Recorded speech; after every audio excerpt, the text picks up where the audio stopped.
Flash news की सारी खबरें आप तक। दिल्ली के पहाड़गंज थाने की टीम ने ऐसे दो आरोपियों को गिरफ्तार किया जिनके पास से 15 साल पुरानी जो स्कूटी थी वह चोरी क्या करते थे।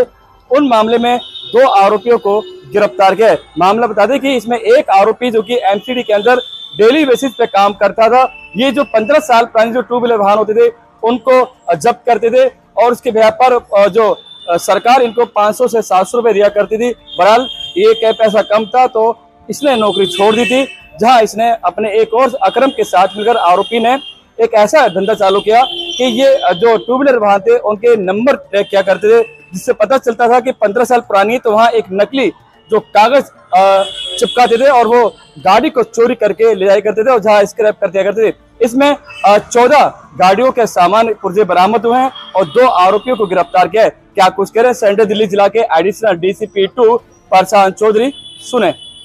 रिमूवल रैकेट बस्ट किया है जो कि एंड ऑफ लाइफ व्हीकल्स को रिमूव करने के लिए बोलते थे अपने आप को। तो इसमें हमने दो अक्यूज्ड अरेस्ट कर रहे हैं, अदनान सैफी और अकरम, और 3 मोटर व्हीकल केसेस हमने इसमें सॉल्व कर रहे हैं। और ये क्या करते थे, अपने आप को इम्पर्सोनेट करके एमसीडी ऑफिशियल्स का बताकर और उसके बाद एक नोटिस चिपकाते थे कि हमने एमसीडी से जो एंड ऑफ लाइफ आपके व्हीकल का हो चुका है उसके बाद हम आपके व्हीकल सीज कर रहे हैं और उसको लेके जा रहे हैं। और ये तब करते थे जब कोई होता नहीं था गाड़ी के आसपास, ताकि ये ले जा सकें। तो हमारे पास एक शिकायत आती है 20 जून को, जिसमें एक 15 साल पुरानी स्कूटी संगत राशन चौकी एरिया से रात को कोई लेके चला जाता है। तो जो ओनर है वो सुबह उसे देखता है कि यहाँ पे नोटिस चिपका हुआ है, तो वो पुलिस से कांटेक्ट करता है। उस नोटिस जहाँ से आया था करोलबाग जोन से, उनसे कांटेक्ट करता है कि भाई आपने मेरी स्कूटी उठाई। तो वो मना करते हैं कि स्कूटी हमने नहीं उठाई है। फिर वो पुलिस को अप्रोच करता है उसके बाद। तो पुलिस इसमें फिर इन्वेस्टिगेट करती है, सीसीटीवी फुटेजेस को एनालाइज करती है। तो उससे पता लगता है कि कोई और यहाँ पे चोरी करने आया था दूसरी स्कूटी पे बैठ के और फिर यहाँ पे चिपका कर और ये स्कूटी यहाँ से लेके जा चुका है। तो इसमें एक टीम कॉन्स्टिट्यूट की गई एसीपी पहाड़गंज की सुपरविजन में सौरभ नरेंद्र के, और SHO Paharganj Bhupendra, ICPP Sangat Rashan, ASI Prem Kumar, head constable Bhagirath, head constable Amit Kumar, head constable Niranjan.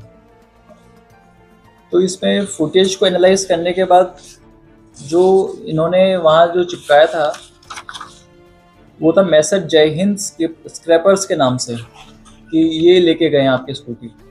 तो फिर फुटेज को एनालाइज किया। फिर इनकी जो स्कूटी जो चोरी करी थी इन्होंने, प्रेमनगर से चोरी हुई थी, रोहिणी से, जिस पे आए थे यहाँ पे पहाड़गंज एरिया में।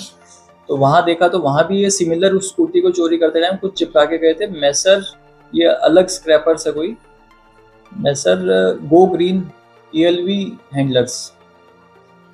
तो यहाँ से हमें फिर हम इनको दिखाते हैं जो ये मैसर्स हैं गो ग्रीन वाले और जो दूसरे हैं उनको, तो वो बताते हैं कि ये तो हमारा एक्स एम्प्लॉई है अदनान सैफी। तो फिर अदनान सैफी तक पुलिस पहुंचती है और पहुंचने के बाद उससे एक चोरी करी हुई स्कूटी रिकवर करती है। और इंटरोगेशन में सामने आता है कि ये एक डेली वेजर के तौर पे काम करता था वहाँ पे इन स्क्रैपर्स के पास में, और इसको कम पैसे मिलते थे। फिर इसको आइडिया आया कि मैं ज़्यादा पैसे कमा सकता हूँ अगर मैं खुद ही उठाने लग जाऊँ और खुद ये चिपकाने लग जाऊँ। तो इसके बाद हमने इसको अरेस्ट किया और इससे पूछा कि आपने कितनी और स्कूटियाँ चोरी करी। तो इससे पता लगा 14-15 स्कूटी इसने और चोरी करी। और एक इसका स्क्रैपर था, स्क्रैप डीलर था अकरम, मायापुरी में उसकी शॉप थी। तो वहाँ पे वो सारी स्कूटियाँ डिसमेंटल करी जाती थी, उनकी हमें नंबर प्लेट्स भी मिली हैं वहाँ पे। तो इसमें ये दो अक्यूज्ड हैं, अदनान सैफी 24 साल का, ये तिलक नगर का रहने वाला है, और अकरम 43 ईयर्स का है, अलीगढ़ का रहने वाला है ये। और अकरम से हमें जो रिकवरी हुई है उसमें ब्लैंक बुकलेट्स हैं इस ऑर्डर्स की, ये जो स्क्रैप डीलर्स हैं इनके ऑर्डर्स की, और ये सारा फैब्रिकेटेड था। तो इसमें हम फॉर्जरी भी लगाएंगे इस केस के अंदर।